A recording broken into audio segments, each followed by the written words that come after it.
Lou here. One game you guys have been requesting for a while is Genshin Impact. It's a game I've also been pretty interested in as a fan of open world RPGs myself. Though I have to warn one thing, my Mandarin pronunciation is literally the worst thing on this planet, so I apologize in advance for how badly this is going to sound. Though hopefully the pronunciation feature on Google Translate doesn't fail me. Alright, roll the intro and let's get started.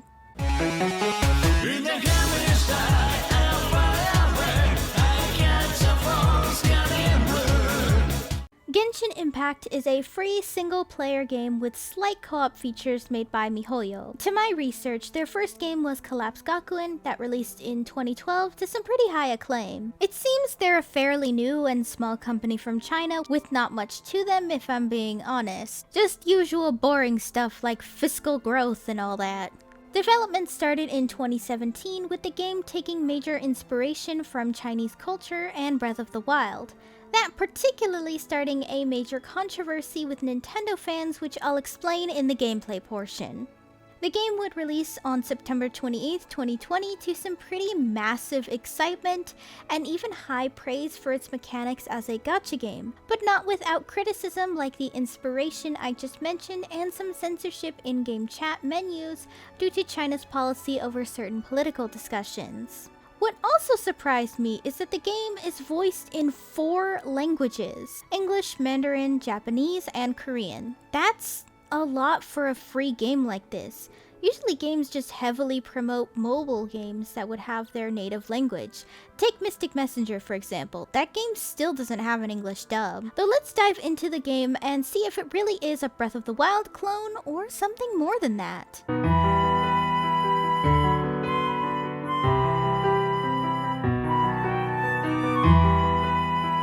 You play as world travelers named Lumine and Aether. They're twins, and while exploring they come across a strange entity that swallows their twin. You play as either twin as you go across the world trying to find a way to get your twin back. It's pretty simple and I like it. It's not too crazy to understand either. It leaves room to know more while introducing enough for you to digest it.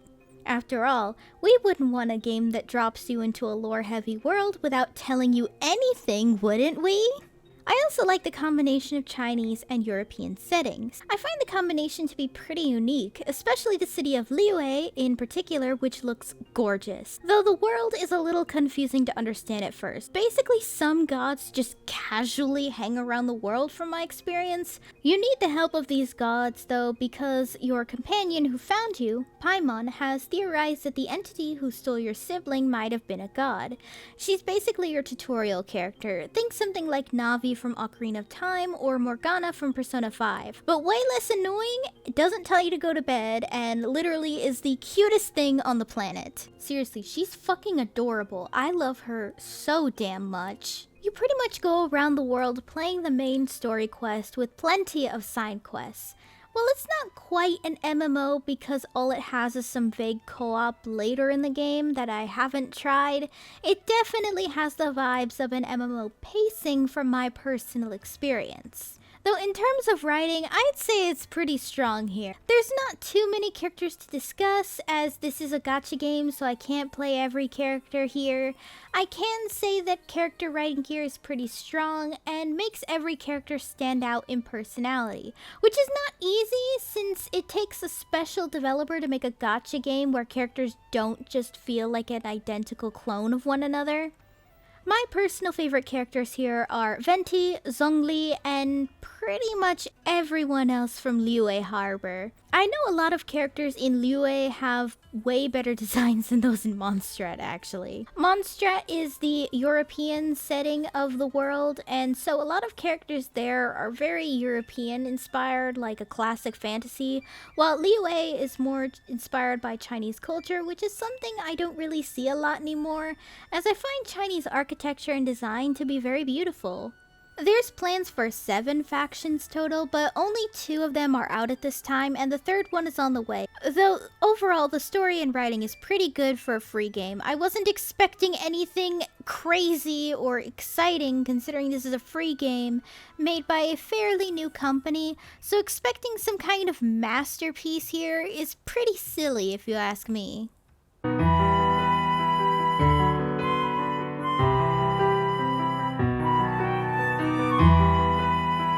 Now here's the part I took major issue with in the first hour of the game.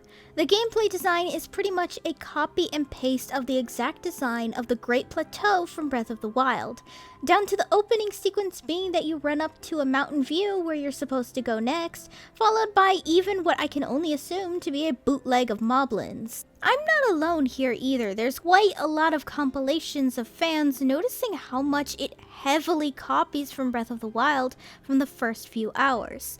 To be fair, I'm not talking the actual models and visuals here. Cel-shaded games are going to have some similarities just because of where we're at in the technology right now, so that's not what I'm talking about here. What I mean is the design of the game itself. For me, the copying comes in the tutorial and the enemy mechanics. You have copies of Moblins, Choo-Choos, and Octoroks. Like, I'm fine with a game taking inspiration from another, obviously, but this is on a whole other level that I'm legitimately surprised Nintendo has never tried to sue MiHoYo, considering how protective Nintendo is over their properties.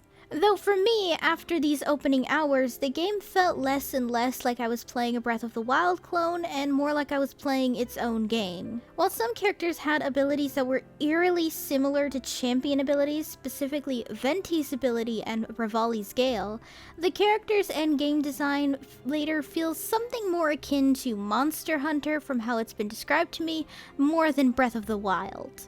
You have two bars, a stamina and magic bar. This magic bar is your elemental magic and you can do basic attacks.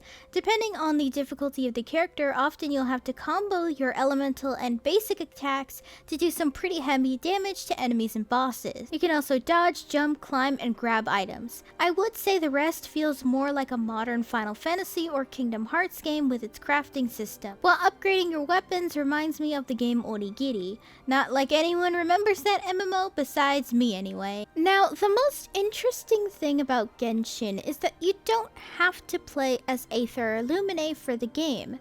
This is where the gacha system kicks in. There are event banners and each one will have the character rolling for that character needed for that event. Now, you can purchase these gems needed to roll for these characters, or you can do a little grinding for 2 weeks straight in order to get the character you want. It's not too bad in my opinion, it's fairly generous in that compared to other games with a gacha system. Though the good thing is that this game is also generous in the free unlockable characters you get while playing the story. You can get Amber, Kea, Lisa, Xiangling, and technically Noelle if you're a new player. The problem I've always had with the gacha game system is that it all boils down to a cosmetic system and less actual gameplay. For instance, Kingdom Hearts X will play the exact same way, it's only about which promotional JPEG that's been readily available online for over a decade that you use to swipe left to kill Heartless. No shame on Kingdom Hearts Key, by the way, I do like it in some capacity, but it's just an example. Pokemon Masters is another one where it feels slow and very samey because it all boils down to the same type rather than an actual character. Meanwhile, Genshin does something extremely different.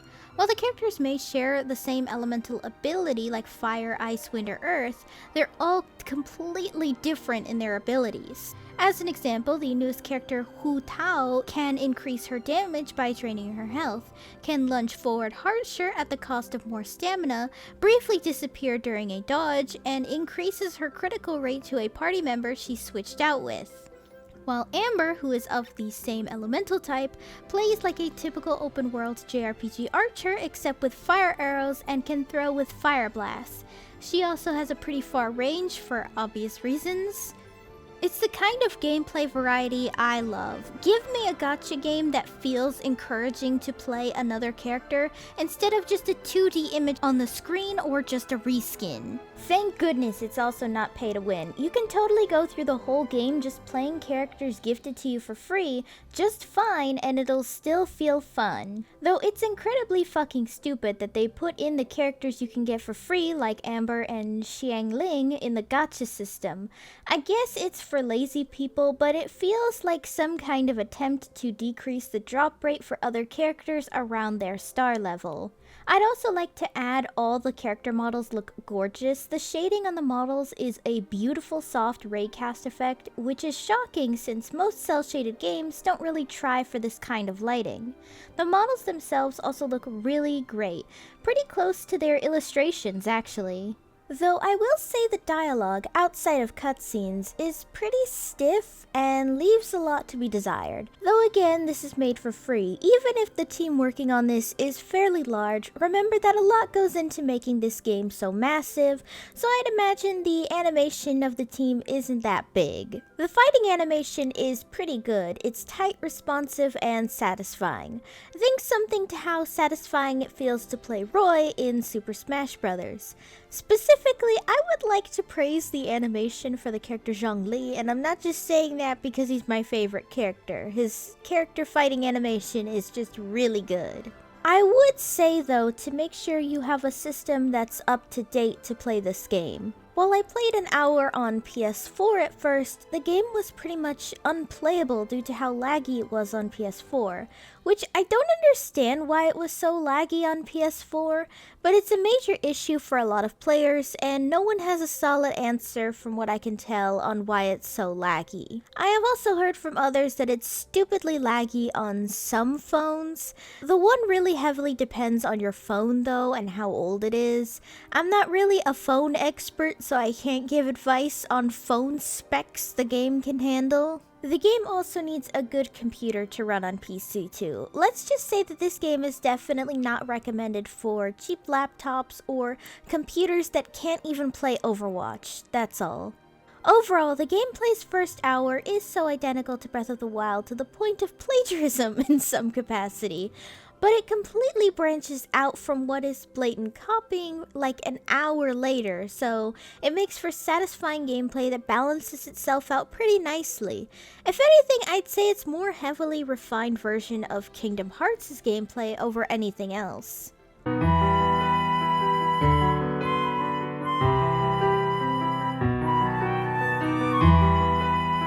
Though I do still think the game needs to remove free characters from the gacha system, fix optimization on PS4, and probably should hire lawyers in case Nintendo comes knocking on their doors. Yes, I know getting duplicate characters actually helps make your existing character more powerful, and that's why there's duplicates of free characters in the gacha system, but these are free characters, so other than our characters of Lumine or Aether, I would prefer if our free characters also get this kind of same bonus for free. That's all. The game is actually pretty refreshing. While it doesn't have super complicated themes of like death, war, the human psyche, or like being an alcoholic or something, it is a fun game. It's colorful, charming characters, great setting, unique design, great voice acting in all versions, and overall, a very satisfying game.